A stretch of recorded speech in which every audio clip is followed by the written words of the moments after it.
তো আজকে আমাদের প্রথম অনুষ্ঠান এবং আমি খুবই প্রাউড ফিল করছি যে ওনারা যে প্রতিজ্ঞাটা করেছিলেন সেই প্রতিজ্ঞাটা রেখেছেন। যে যখন আমাদের এই পরিষদ গঠনে আলাপটা চলছিল সেটা কিন্তু একটা হতাশার মধ্যে দিয়ে। আমি একজন শিক্ষা অর্থনীতিবিদ হিসেবে 2 দশক ধরে বাংলাদেশের শিক্ষা ব্যবস্থা নিয়ে কাজ করছি। আমি যেরকম একদিকে হতাশাগ্রস্ত এবং যারা আমার সাথে অ্যাপ্রোচ করেছেন তারাও কিন্তু হতাশার থেকে মুক্তি পাওয়ার জন্য একটা সংলাপের অংশ হিসেবে আমার সাথে আলাপটা শুরু করেন।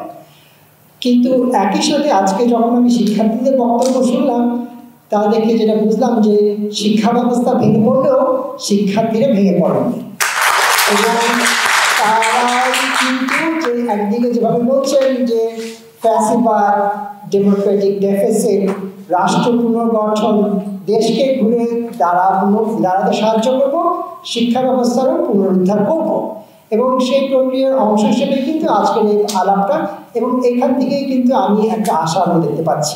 আজকে যে আলাপটা হলো, যে বিষয়টি হলো আমাদের যে 14 দফা সংস্কারের যে প্রাথমিক প্রস্তাবনা যেটা ড্রাফট, তার একটা বিষয় নিয়ে কিন্তু আজকে আলাপটা হয়ে গেছে। তাই আমার প্রত্যাশা থাকবে যে আগামী দিনগুলোতে এই শিক্ষা অধিকার সংসদে যারা সংযুক্ত তারা 14 দফার বাকি যে পয়েন্টগুলো আছে প্রত্যেকটার উপরে একটা করে এরকম গণ আলোচনা সভা করবেন, যাতে করে মাঠ পর্যায়ে থেকে আরো তথ্য চলে আসে যে শিক্ষা সংস্কারের যে দাবিটা হচ্ছে সেটা যেন অন্তর্ভুক্তিমূলক হয় এবং এটা নিয়ে যে আলাপটা হচ্ছে তার সাথে যাতে একটা ব্যাপক গণসংযোগ থাকে।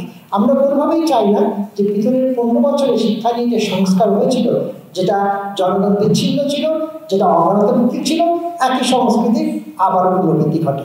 সেটা মাদ্রাসা খাতের সংস্কার নিয়ে হোক বা বিশ্ববিদ্যালয় খাতের আধুনিকায়ন হোক। তো আমারও এই বক্তব্যে আমি শেষ করব যে আমাদের আগামী দিনে শিক্ষা নিয়ে যে আলাপ, শিক্ষা নিয়ে যে সংগ্রাম, সেটা যেন অন্তর্ভুক্তিমূলক হয়, বৈজ্ঞানিক হয় এবং মুক্ত হয়।